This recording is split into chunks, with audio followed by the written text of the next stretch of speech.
Sam, just to sort of recap, if you have to go in for a vote, and I know you're on that, House In a meeting. watch, which I understand, will Michael help to kind of take our feedback for you? So Michael actually is not with me right now, but Crystal, my executive assistant and senior policy advisor, is. And so she will be more than happy to take your feedback as well if that is the case. Okay, that's great. That's great. You know what? I'm going to dive in. I think I'm going to start. Fantastic. Let's do this. Let's do it. We certainly welcome you. Let me pray before we start here this morning. Father, thank you for Sam joining us. Thank you for our MPPs, and we do continue to pray for them, our Premier, as they carry the heavy responsibilities of keeping us safe and directing us through this COVID-19. We thank you for the wisdom you give us from on high. We praise you for the gospel of Jesus Christ, and pray you lead us and direct us as leaders in our congregations and all places of worship. We just pray for your direction here, and may this feedback time be fruitful and helpful. And so we commit ourselves to you, thanking you for this opportunity, and we pray these things in your name. Yeah. Amen. Amen. Well, Sam, we so appreciate you being with us this morning. We know that you've been consulting with faith leaders. Thanks a lot. About reopening places of worship safely. We know you're on house duty this morning, and so you may have to be excused if there is a vote in the house. We've got your assistant there who will continue to take notes. Do you want to say anything before we begin giving you feedback about how we would try to, keep our places of worship safe should the phasing allow for more to come back? Do you want to give any introductory comments at all? Absolutely. Let me start by thanking you for the invitation. It's a real privilege and honor and a blessing to be able to be here with so many fellow believers. I really appreciate the opportunity to hear from people of faith from across the country and across the province, frankly. And I know so many of you are so actively engaged in your communities, praying for your communities, looking after the most vulnerable, and of course, the most important, sharing the gospel of Jesus Christ and crucified and resurrected. So I want to thank you for that. I know that it has been a very, very challenging time over the past several months. As someone who, I'm in church typically every Sunday. It's the longest period of time I've ever gone without being physically gathered. So there's a lot of ability now through live streaming and other technologies to be able to gather virtually, and we're grateful for that. But of course, it doesn't replace the communion of saints when everyone is gathered in person.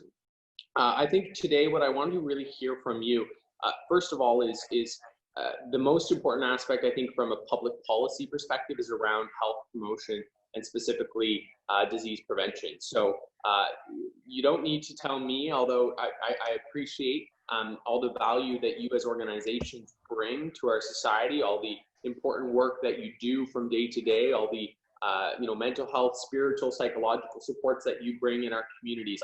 I fully recognize that, and I thank you for that. But from the public policy perspective, the decision to open or allow places of worship to gather with more people is going to come down to really the Chief Medical Officer of Health and Cabinet coming to a decision that your places of worship can be opened relatively safely. And that's the key focus, is around that safety component and making sure that we can have guidelines in place to protect your worshipers. And of course, this is not specific to Christian institutions. This also applies to other faith backgrounds, whether that be Muslim, Sikh, Jewish, Buddhist. I've had many different faith backgrounds on some of these consultations with good feedback. But your feedback matters because although these are health decisions, there are always unique local needs. And so to provide perhaps a good example of what that might look like, in the last, in the clarification note that came out from our government around guidelines for worshiping in vehicles, which had been a gray area that had, of course, caused some consternation with the Elmer congregation, that we wanted to provide clarification and allow for that. The first draft of that, and it's just a little thing, but at the end it says, vehicles that don't have windows may not, there's a consideration for vehicles that don't have windows. And that actually came about because of consultation with the Amish community. and the Orthodox Jewish community. So, of course, we would, and most of us, I'm assuming, would have vehicles where our windows would be able to roll up and we'd be able to keep our windows up and so prevent transmission if we're singing in our vehicle. But obviously in some of those communities, that is not the case. And so the health professionals looking at the guidelines said, here are the guidelines, keep your windows up.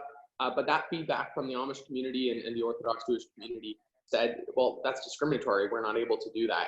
And that was really important. So that's just perhaps a small illustration of the importance of this feedback. And we have done this also with every other quote unquote industry. And I use that phrase very broadly. So we have over 60 sector specific guidelines that have been put out by the Ministry of Labor. And you can see those on the Ontario Ministry of Labor's website. And I encourage you to go there.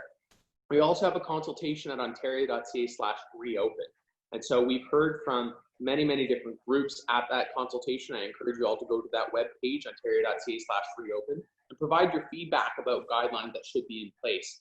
But before any of those guidelines came out, which are, again, directed mainly by health professionals and experts, but working in consultation with the Ministry of Labor and MPPs like myself who provide the feedback from consultations such as this to that health table and to the Ministry of Labor, we were able to come with those guidelines. So before churches or places of worship are going to be open, you will see sector-specific guidelines being brought forward.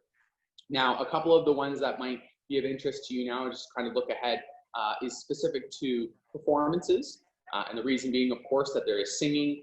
So if you have a praise band, the performance guidelines that are in place for performance settings could actually apply similarly to you, as well as funeral services. Funeral services obviously are very similar to a church worship setting, given the type of context that it's in. And so although those are guidelines that are not specific to churches, I think they might be valuable for you to look at in the context of thinking about what those guidelines could look like. And although we always say that there needs to be local discretion, so we trust that you will be having conversations with your local chief medical officers in your regions about what is appropriate. We also want to provide some consistency across the province. So perhaps those could be a couple of areas you want to look at just as you think about what the guidelines could be and begin preparing for that. But because those guidelines have not been yet finalized, it's important that we hear from people like yourselves about particular ideas that you might have. I know some of the conversations that I've had have been around ideas like, should we have a percentage basis or should we have a flat number? Does that mean we should have 25 or 50 people when we start opening? Or does that mean we should have 25% of what you typically have when you open? I'm not the expert, but I want to hear from you as to what you think would be most appropriate. Conversations around, for example, the different stresses. I believe this is a Protestant group mostly on this call, and as a Protestant myself, of course, we place very, very primary emphasis on the preaching of the word. But in some other traditions, Catholic traditions, for example, there's a greater emphasis on the participation in the Eucharist, and there's a very active role in the passing of the substance. So, of course, that has different connotations for different faith backgrounds.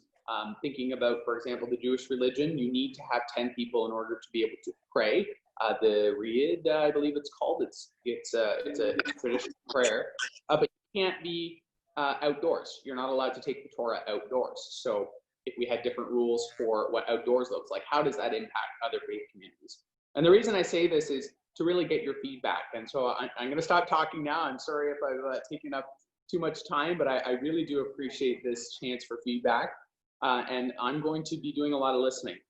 I always say I don't have all the answers. I've never claimed to be an expert in any of these areas, but what I do think is important is to hear from those who work in these fields each and every day. And that, of course, includes working with our health professionals, but they're not clergy, and they're not necessarily people who even attend all the various different places of faith. So we need to take into consideration those unique needs. And so this isn't to say that at the end of the day, it's just pastors that are drafting the health and safety guidelines. I think that would all admit that wouldn't be wise, but it also needs to take into consideration the needs of faith leaders who work in these spaces. So with that being said, I'll turn it back over. I want to thank you for the opportunity for being here.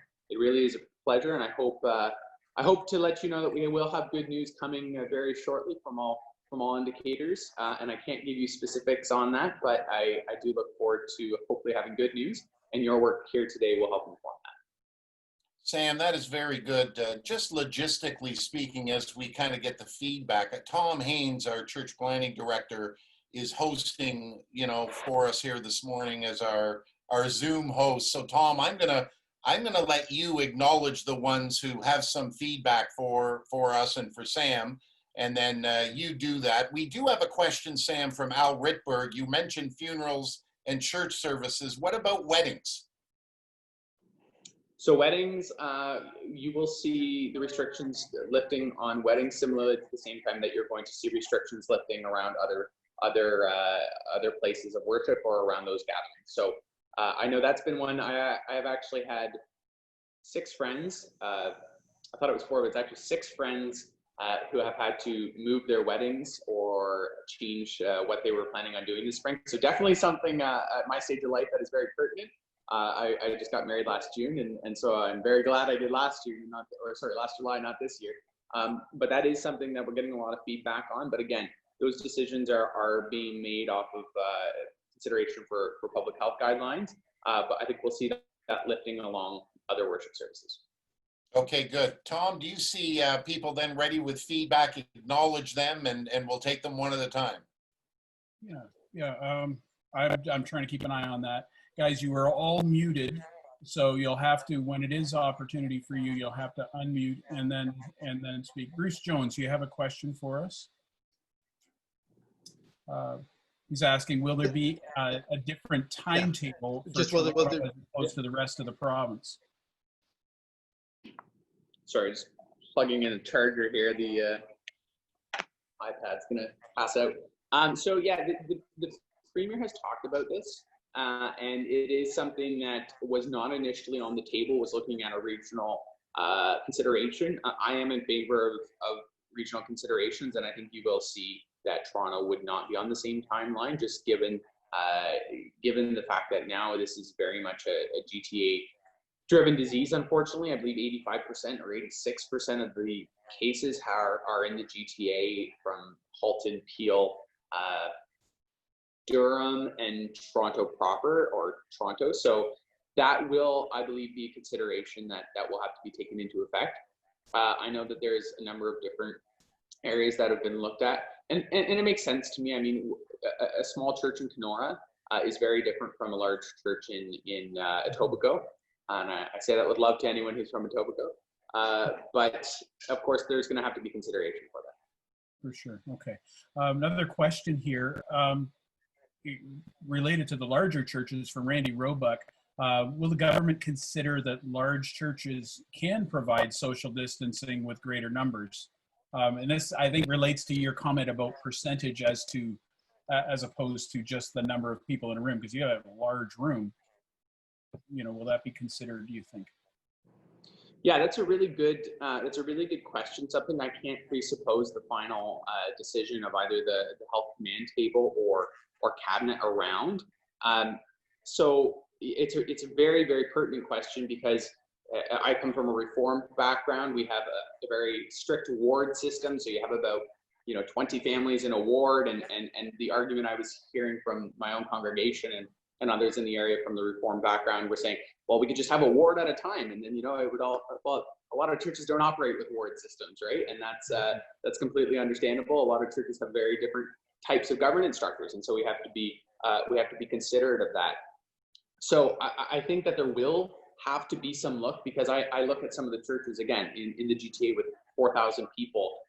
That's very different than a United Church with 15 people in a tiny town. That's a very different type of situation. And again, that goes back to the regional considerations. And one of the reasons I believe that, and one of the reasons I'm advocating for the percentage guidelines, but at the same time, I need to get your feedback on that, because I know there were some people who felt that that the percentage basis was too arbitrary, that they felt it should be a clear number, a clear number of 25 or 50 at first, and then going up as time progresses. And that's why I'm asking the question to you, what your perspective on that is. Do you think that can be done with good discretion on a percentage basis, or should it be a hard number so that there's a ability to enforce? Because of course there could be some challenges around the enforcement of a percentage and how you justify that. So that would be a question that I would perhaps turn back to you. And again, this is not, and I say this with love, and there's a lot of questions coming, but I don't have all the answers. I'm here to advocate for you and to hear your feedback, because I don't know what's going to be in those guidelines that are coming out. That's why I said, looking at some of those other guidelines, there might be a good indicator. But at the end of the day, I need your feedback in order to help inform that as I am. Yeah, guys, I think to keep us on track here, I think rather than forming questions, we're sort of in a forum here with an MPP who wants our feedback. What kind of measures can we be putting in place to keep, as phases open up with more people, safety? And so he's looking for our feedback. What about communion? Are we going to be doing singing? What about if it's percentage, say percentage? Yeah, we would like percentage rather than number. He's looking for our feedback. I want to keep that on track. Yeah, nurseries, bathrooms, collection. There's a number of different components to this. I saw a comment about, a gym. What does that look like? So I think there's a lot of different pieces, and perhaps again, this is primarily from a health and safety perspective, right? So I need to be able to bring back to my caucus, bring back to my local congregation, to my colleagues, saying, listen, here are the actions that can be taken by these groups to ensure that they can worship very safely. And of course, they provide this benefit. Here's what they're providing to the community, but here are the actions they've suggested as ways that they can practice their faith fully and openly and comprehensively, but do so in a safe manner. Mm-hmm. Mm-hmm. So, Mike, you've been waving your hand like crazy. Do you want to make a comment here? Well, I just want to answer Sam's question. I personally think percentage allows for our big churches and our small churches to both respond in a way that they can be socially distanced. So if I've got a big church and I'm at 50% capacity, then I can respond appropriately and keep people at a distance that the government wants. And if I have a small church, I can also do the same thing. So I think if you do a hard number of 50 or 100, then for guys with churches of 1,500 people, that's going to kill them. And for those of us with smaller churches, that might not be so bad. So I think percentage is really the only way that you address all of our different sizes in a appropriate way. And I also do think that if it's a percentage of the building capacity, you can make an argument that the building capacity has such a size for people's safety, and 40-50% of that is a size that is sufficient for safety and social distancing. Yeah, it's a good consideration. Yeah. Is there any opposition to that perspective? And I say that because it can be easy for us all to get into a place of groupthink, and I know that's something where we can all agree on something, and then when it comes before cabinet, someone has a great suggestion to counteract that. So perhaps is there someone who might disagree with that assertion and have a different perspective? The problem with when you have a very small church is a percentage isn't going to work for them. Like if you got 50 people, they could probably have 100% and still do really good social distancing. So maybe there needs to be some kind of a combination. I think particularly when we talk about percentage, we're talking percentage of the building's capacity, not percentage of the congregation. At least that's the way that I've heard it discussed in the past, that we all have building capacity permissions already. And so a smaller church would tend to be able to fill that capacity. So building capacity, I think, is important. I noticed Robin Pfeiffer here has said, we'll have cleaning teams between services, or adding services with having multiple services already. So would everybody be okay with saying to Sam here, no, we will definitely have strict cleaning regimes in place, wiping down pews, chairs, showing good hygiene, hand sanitation available. I mean, those things have to be in place. Is everybody okay with doing that? Yes. Yeah, And Bob, would that include and this is a question I have because it's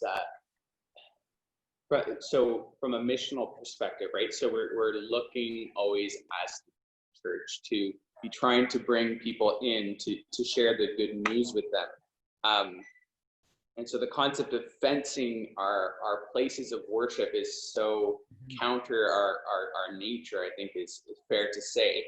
But there is going to have to be a recognition of, and someone mentioned it, at least a checklist. I know before I come into the legislature, I have to answer some questions and say that, I haven't been in contact with someone who has had it in the past 14 days. I haven't traveled in the past 14 days. I haven't recently developed a cough or a fever. I think those are very common sense types of things. From your perspective, would that make sense? And again, I know that that's something we don't like to do, is turn anyone away, but the reality is that might be, or I would say that's a base level expectation. How comfortable are you with that?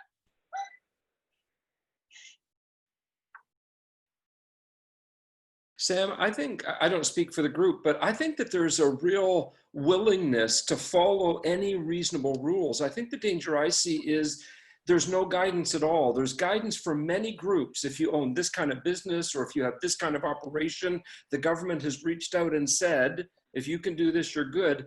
I think the silence might be the problem. And some people feel ignored, and conspiracy theories and so on.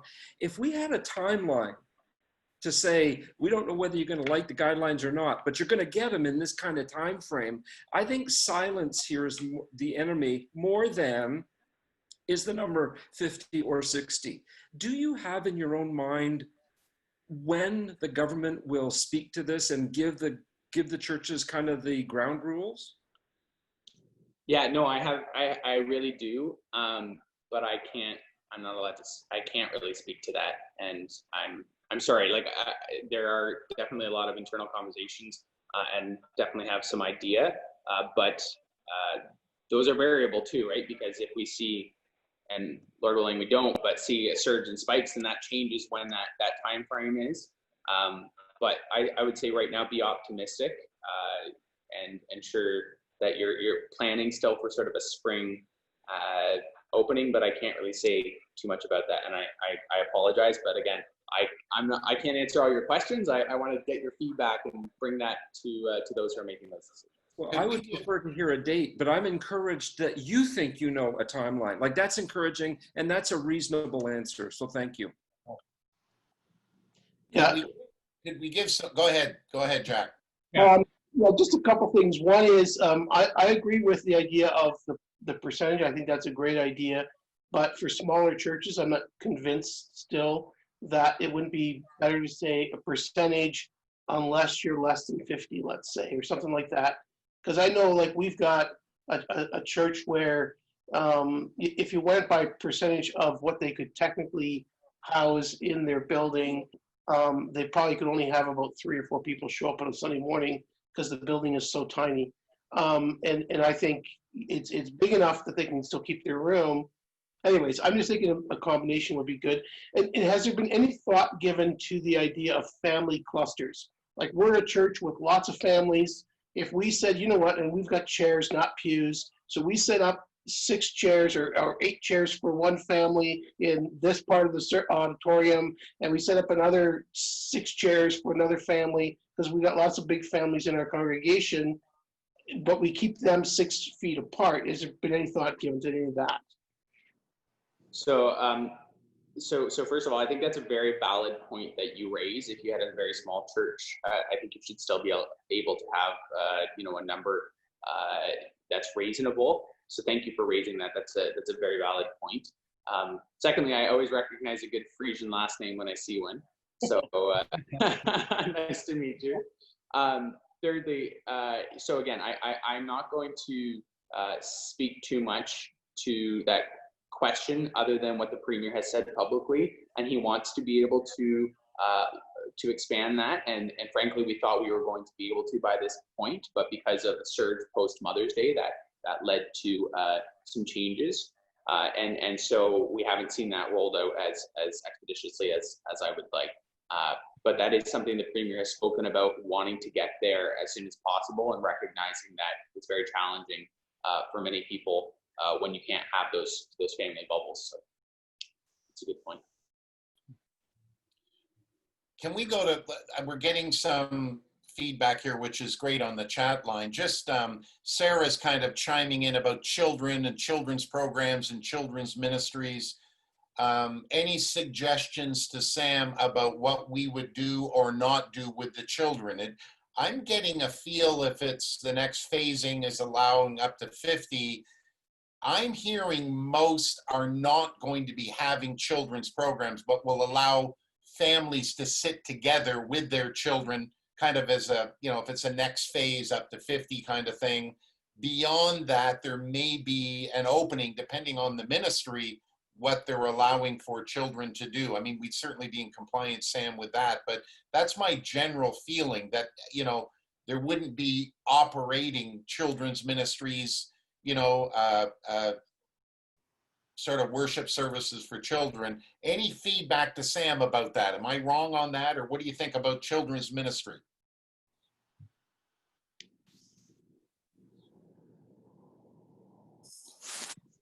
I'm leaning towards like not having children's ministry programs as well. However, I am thinking about like having a landing zone for parents to go with their children in the case that they need to do a diaper change or they just need something to do to keep their kid busy, and having activities laid out in a large area where after they're played with, they go to a cleaning station where a volunteer could be there to clean them off before anybody else would touch that.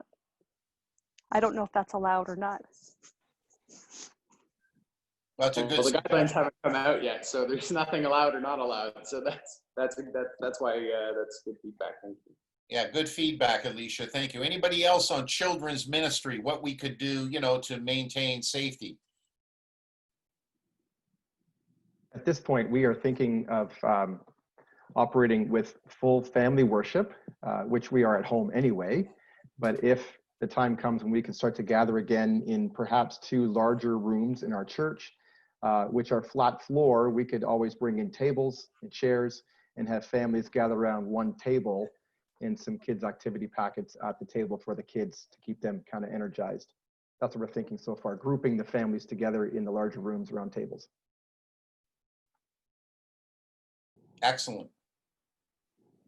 And nurseries, are there any comments about nurseries and how we could, if those would be allowed, if you think those could be done safely? That's a tough one, I know.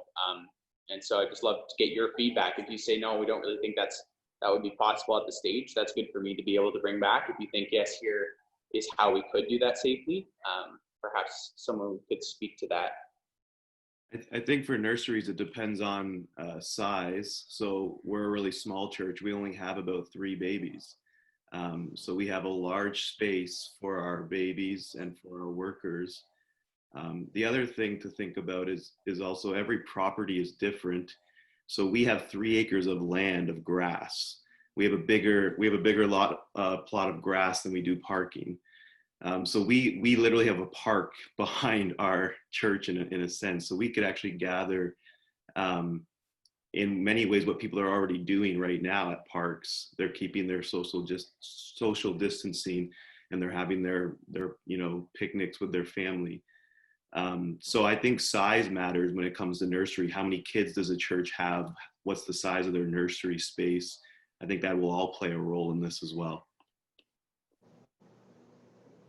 I think Yeah. too, the bigger issue is also the people that we have volunteering. All our volunteers in the nursery are generally over 60 because they're the grandmothers that like to hold the child to their chest while they sleep. So we can't provide any sort of social distance. It's also been recommended no one under 2 wears a mask, and that a mask is intimidating to an infant or a young child. So as long as we have that in place and we're trying to create space between people, nursery can't feasibly be open. We will be opening space for parents to be able to use it, but right now our church is saying if it's under 100 and families can gather, that's maybe, 10 or 20 of our families, that's not enough of the demographic. So the families with small kids will still be doing live streaming at home where their kids can go around in places. And we're going to be pushing more for small groups to start connecting as families in their homes before we bring them back into the building. Again, if that's appropriate with the guidelines that are in place. As far as the building goes for children's services, in order to be able to clean the spaces, we're going to be stripping a lot of the toys and a lot of the papers and handouts, removing those things that they're touching. Snacks will be stopped. So for a variety of those reasons, we're not anticipating opening any of our children's wing for a long time until we see what the rhythm is and until we see what the general gathering is. So we're going to be doing family worship as the main part when we bring the families back together. Yeah, I totally agree with what Angela has said. And I think that the one thing, when we look to guidelines that have been provided for schools or daycares, that the one major difference that we have is our demographic. We have people in our building from birth to 95 years old, and that does create unique difficulties in terms of kids ministry. So I think we do need specific guidelines for us and our programs.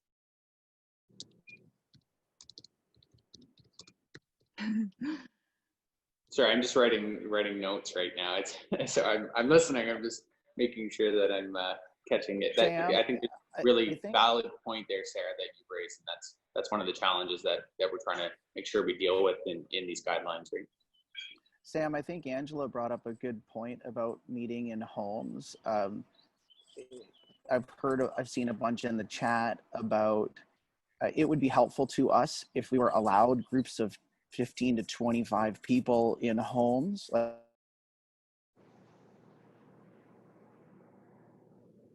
think we lost Mike altogether. I didn't do that, by the way. Yeah, and so several people have mentioned about small groups being a critical aspect of us moving forward.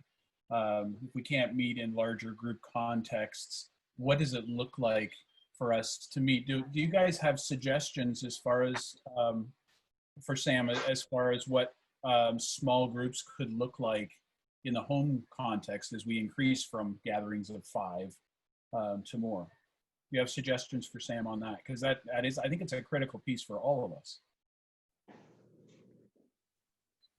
So if I could just, and I'd love to get people's feedback, but just a quick comment on this.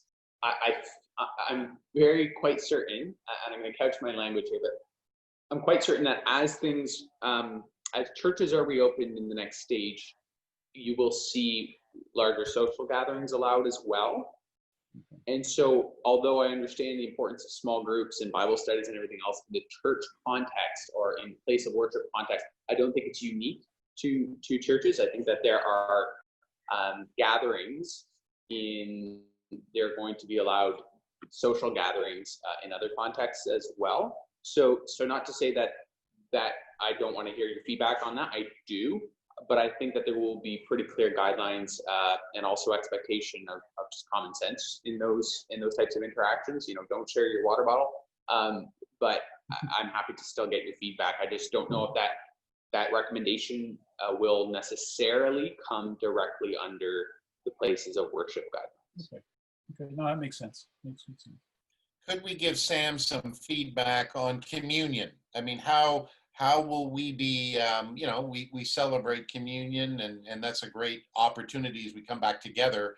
Can you let Sam know how we can do that safely? If I may, Bob, thanks for raising that. Sam, thank you for your time and willingness to hear from us. I know some churches have continued to have the Lord's Supper, even though we've been scattered. Not all churches have done that.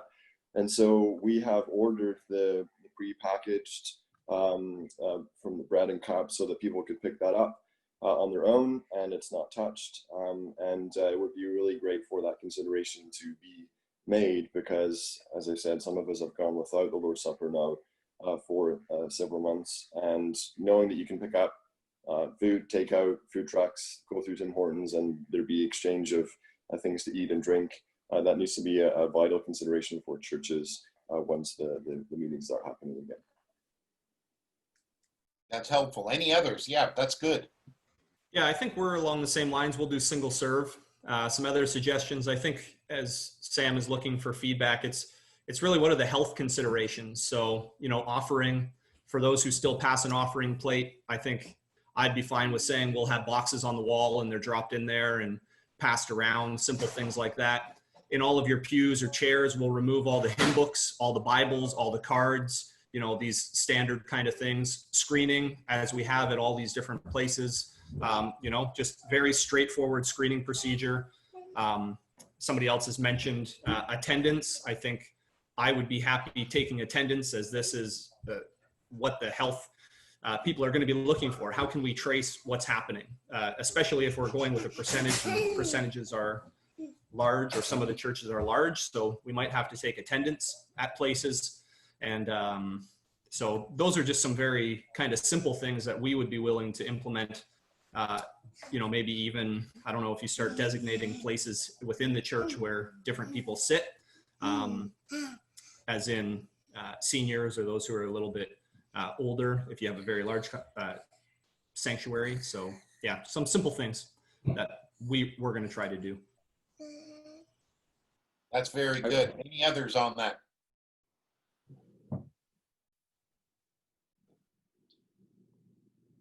I wanted to jump back to one of the items, Sam, and I work with Bob and Tom at Feb Central. Some of our larger churches, mid-sized churches, have 2, 3, or 4 gathering places. They might have an auditorium that seats 500 or 600, a gym that could seat 300 or 400, and a meeting room that seats 150.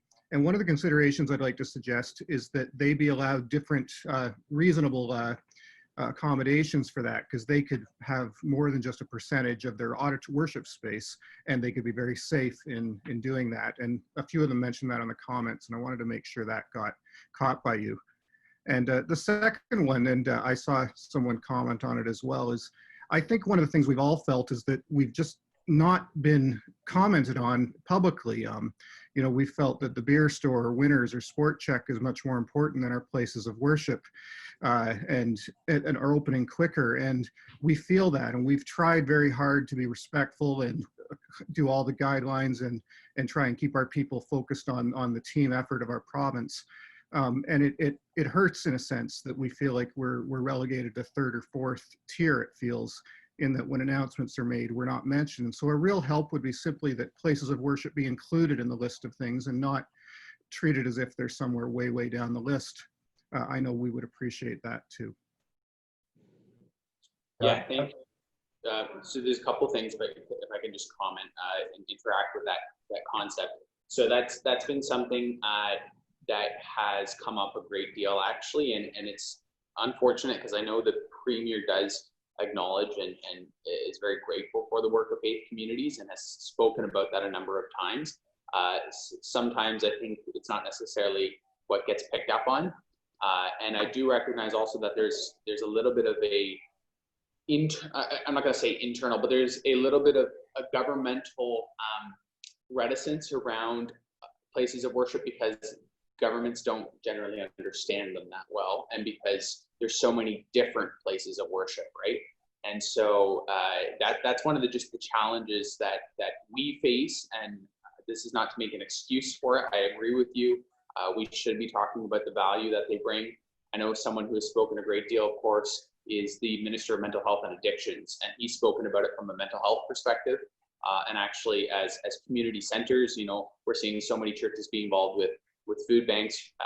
They provide services, whether it's AA or other types of services that are not perhaps directly spiritual, but are also hugely beneficial. And so there have been some cabinet ministers, and the Premier's mentioned it a few times, but I take that point, and it's something I've raised and will continue to bring back because it's a valid point. I do want to go back real quickly to your concept of multiple, not campuses, but multiple meeting rooms. So that's very interesting. You're actually the first person, and I've done a number of these now, who's brought that up. So thank you, because I think you have a valid point there. If you have different entrances and different auditoriums, if we want to call them that, your suggestion then, if I can take that back, is that there be consideration for those spaces individually. So not just, let's say, a percentage of the main room, Right. but a percentage to those rooms and combine. So if you could say, each one normally takes 400, now you each take 50, now you multiply that by the 4 rooms, you have 200. Is that where you're going with that?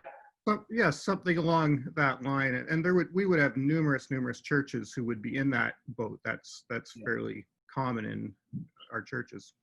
Yeah, I'm thinking of one of our churches actually that has 4 congregations, all different language groups, meeting in the building at the same time, all in separate spaces, accessible differently. So it's a huge facility. It's not like your typical little corner downtown church, and one space wouldn't be enough for them to be able to manage that. So Thank you, Sam. Thank you. Let's go to something a little more controversial, of course. Singing and expressing worship through singing is an integral part of worship for us. I'm noticing the Alberta, places of worship coming back together again. Singing's not permitted, and I get that. Can we let Sam know, okay, what would we do with singing? I mean, can we say, you know what, for the time being, we won't do singing? Or I know it's a controversial thing, so let's give Sam our feedback around the whole idea of, expressing ourselves through song. What would we be willing to do to keep safety in our congregations? This isn't my words, and I hope he's okay with me kind of quoting him on this. Jody Cross, a fellow worship pastor, brought this up in a worship pastors gathering that we had. And he sort of alluded to the combination of sort of live streaming as well as corporate gathering, and that people could be singing, praising God in that way before they actually come to the building. And so we could have like a pre-service time of praise where we're able to corporately do that online, or have like EPUs or whatever, so that people could be on their way to church in their cars, worshiping in their cars on the way. And then when we gather, it's more of a teaching time, and you could potentially have giving and communion and that sort of thing there, but the actual singing might not actually happen in the building. Just a suggestion that I thought was creative. Excellent feedback. Any others, Lee, or other worship team leaders or people on that?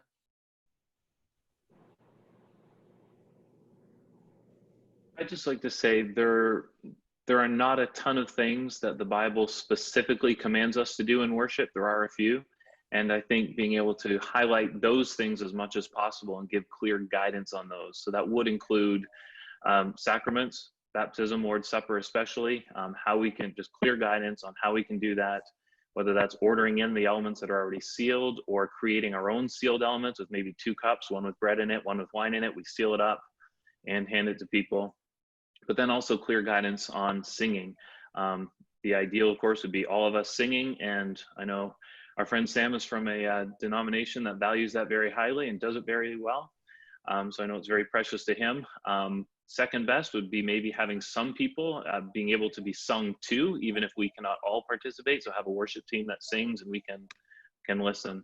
And then third best would be something like we've already discussed, where some people sing maybe beforehand or something. We sing in the car on the way to church, kind of do that part of our worship, and then we arrive. But I think from my perspective, having some expertise in theology or pastoring does not confer upon us any expertise in infectious disease epidemiology. So I think we're very eager to hear from the experts, to receive their guidance, and then to faithfully implement it. I think as pastors, as Canadians in general, I think we have a lot of trust in our government. We trust that they're leading us well. And so clear guidance based on the expertise, I think, is really, really helpful to us.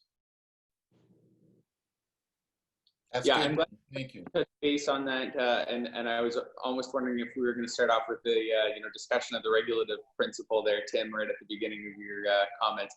But in all seriousness, I think the clarity piece is really big, and I say this having now had many other, again, industries quote unquote open up in the riding, where we've released guidelines that have tried to provide clarity, but again, so many differences, right? So this is going to be the challenge, is how those are going to be interpreted in different faith communities is going to be up to, I think, a lot of the discretion of local health officials as well, your local chief medical officer. And so if I can make a recommendation, build that relationship with your local chief medical officer, him or her, and because they're going to be the ones at the end of the day who are going to be enforcing, working with municipalities. So perhaps even reaching out to your local municipal officials and giving them the heads up that here are the steps we're taking, here is what we're going to be doing in that regards. And I take your point as well, that although you're not an expert in disease control or anything like that, it is important that we recognize some of the unique needs that have been brought up. One other one, actually, and I'm glad you mentioned the sacraments, but baptism. Just wanted to get people's thoughts on baptism and how that proceeds. I know it came up in the comment box as well. Just before we get there, just before we go to baptism, TJ from Echo Bay had a comment that he wanted to make there. So. Sorry about that. No, I just that issue of clarity is something we would really appreciate. We had a board meeting last night to discuss some of these things, and one of the recognitions was within our church family, there is a huge diversity of views on this crisis in general. And if the guidelines are not clear and practical, we can see potential issues rising from those who take some things very seriously and others who do not. And so it would really be a huge blessing to us as a church family if, as the guidelines and directives come out, that they would be very clear and practical for us in issues like this, so that we can, it would just be a huge blessing to the unity of our church family if we could follow those and respect those authorities and those experts. We would really appreciate that. Yeah. Loud and clear, I'll definitely bring that back. What about doing liturgy? If we can't do singing, like reciting the Apostles' Creed and things like that, could that be a substitute?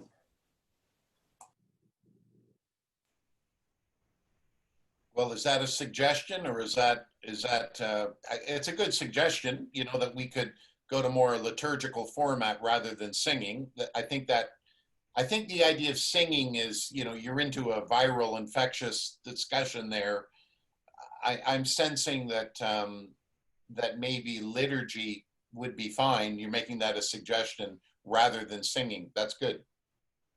I know actually in one of the other ones, someone suggested humming, and we kind of laughed, but I actually thought about it. And there are worse ideas, humming the songs as the worship leaders lead, right?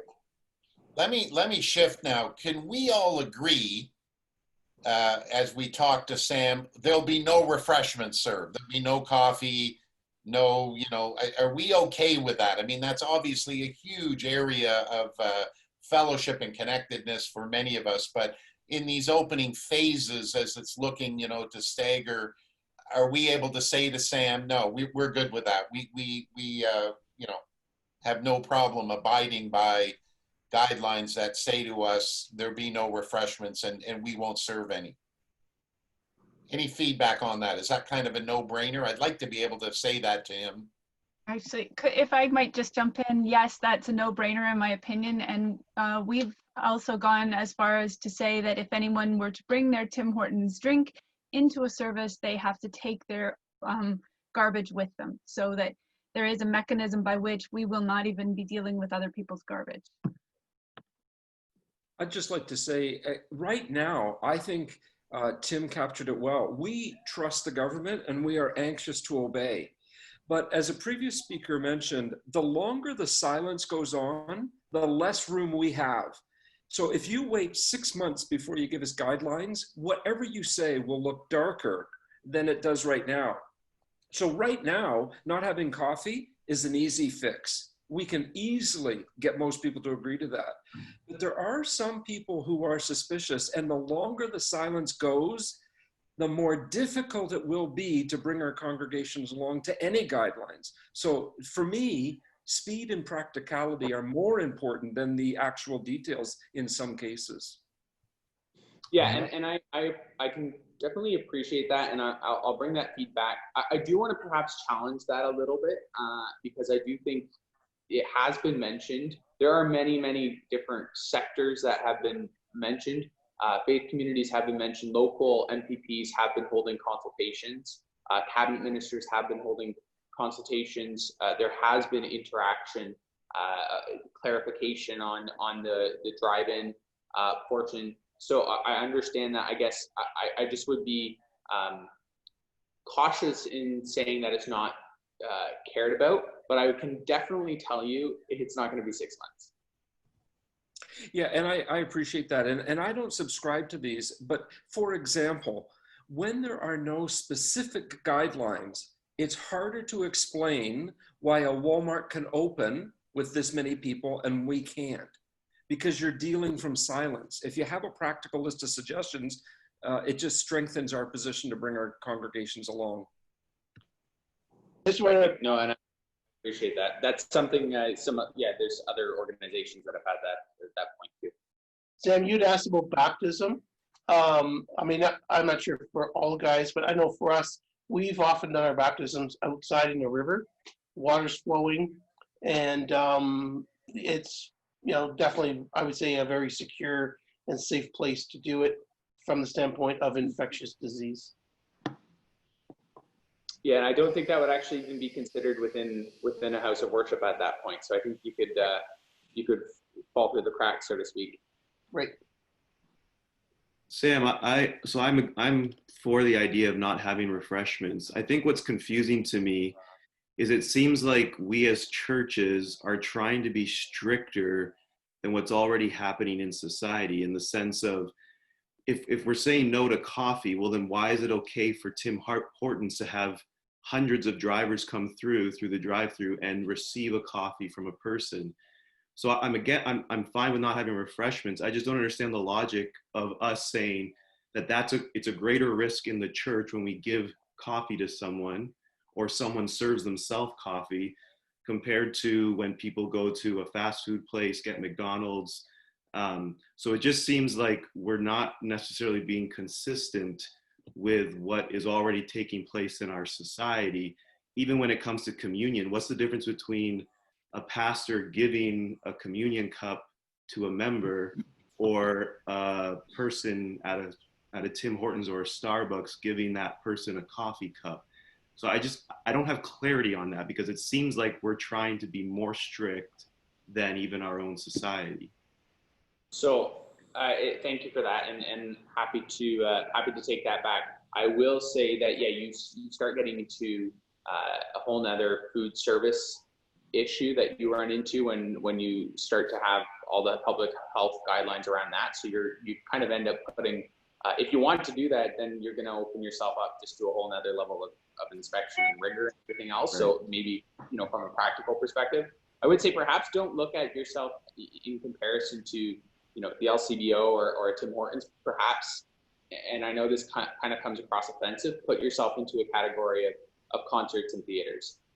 And that doesn't sound very nice to hear. And I understand, of course, that you provide a great deal of value, but you just from the public health perspective, you have to view yourself as a lot of people in a small space mingling and singing or interacting with each other, breathing each other's air for an extended period of time. And that comes across kind of blunt, but I don't mean that in a rude way. It's just the comparison of the interactions, the length of your interactions, the proximity of your interactions, and that level of consideration. I appreciate that clarity. I think too, it would be safe to say that we would be willing to implement procedures for increasing the frequency of cleaning and disinfecting of high traffic areas such as washrooms.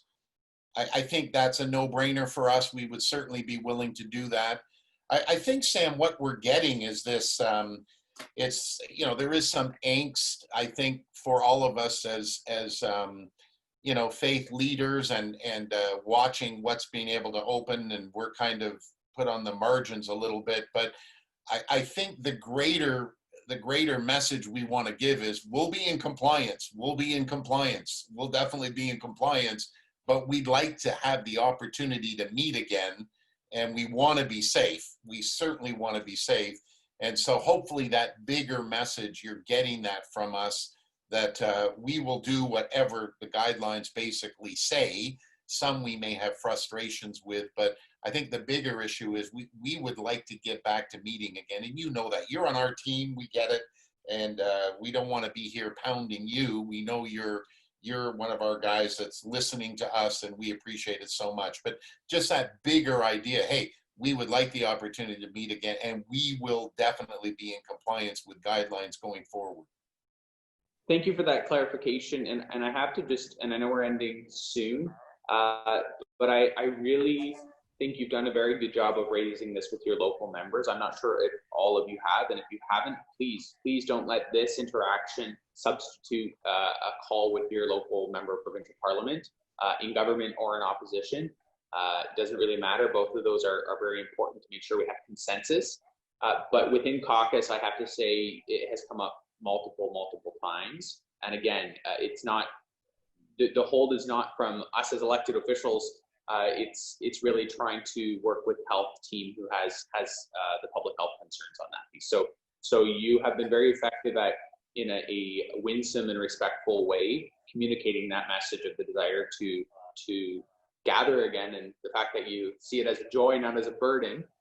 So thank you for doing so, because it's made the case that myself and others in caucus who are bringing forward your concerns, it's made it that much stronger when all of our colleagues are hearing similar messages. But I would just encourage you to keep that up.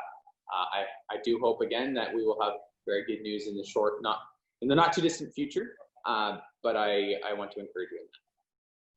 Well, Sam, we really appreciate it. Now we've got about 3 minutes left. Any other comments for Sam? Suggestions for implementation of safety, features as we're going forward? Any other comments? We've got a lot on the chat. Yeah, it's great. Yeah, I think just some other quick ones of what we're willing, or just suggestions of what to do for us. Sorry, one second. Things that we're willing to do of just educating our congregation would be one of the things, just the procedures, because every church is going to look a little bit different of what's the new protocol for our church. I think clearly designated seating areas, everybody's already thinking that anyways, but if you have wooden pews, you really need to clearly show where people can sit. And then finally, part of the education piece is we've all seen people wearing masks out there, and many of them are wearing masks incorrectly and don't really know how to operate them or readjust them. And I think that's an important piece, that if we're going to tell people to wear masks, you're not allowed to touch your mask. And just showing them with a simple video through our weekly updates. These are the practical things that the health authorities need to know, that we can communicate to our congregation. We know how to do worship. What we don't know how to do is the other aspect of just the health and safety. So clear communication. Thank you. Yeah, and to speak very clearly about that, the message that I bring, and that each and every one of you plays a role in, is when we're speaking with those public health officials, is making it clear that you are a partner. You want to do the right thing. You want to, you're not pushing out there trying to get your congregants sick. You're not trying to lead a charge on this. You're trying to be faithful and be practical when it comes to protecting your congregants. So thank you for that, because I think that's a key message, that they understand you want to do the right thing and want clarity in doing the right thing. One thing we will be doing, Sam, and again, appreciate your input today. It's already happening in the UK, but people for services there, whether it's specific number or percentage, and again, we would prefer percentage, is people are making online reservations to come to a specific service, because we would have to go to multiple services. But we're also thinking as leadership that we would probably say we're allowed 50%, we would only book out 40% of our seats, and we would leave 10% open because we would still hope and anticipate we would have guests and newcomers show up for church who have not made an online reservation. So we want to leave room for those people as well. But having that online reservation means we can make sure we're not going to have to turn people away at the door. And to be clear, thank you so much for this. The last thing I want to see, and I'm speaking personally here, the last thing I want to see is any of you or your congregation become a poster child for, 150 people got COVID at one time from this particular congregation, so we have to shut them all back down. And you know how these things can spiral when there's a bad situation. You've seen that in different places. And really, my hope is that when we do this, we never have to go back into this type of situation again. So thank you very much. It's been a privilege and an honor, and may God bless you all in the work that you do. Well, Sam, thank you. I mean, we're getting a lot on the chat room. On behalf of all of us and in our Feb Central churches, we so appreciate your willingness to listen, to get this feedback for us. I mean, again, we've sort of felt we haven't heard anything about worship services and the acknowledgement of it, but your participation with us and invitation has been really, really helpful. And we'll keep praying for you, our Premier, all our MPPs, as you're guiding us through this. And we appreciate it. Thank you so much. Thank you. Contact your MPP, let them know. That's it. That's it. Okay, everybody. Well, thanks, Sam. We'll say goodbye.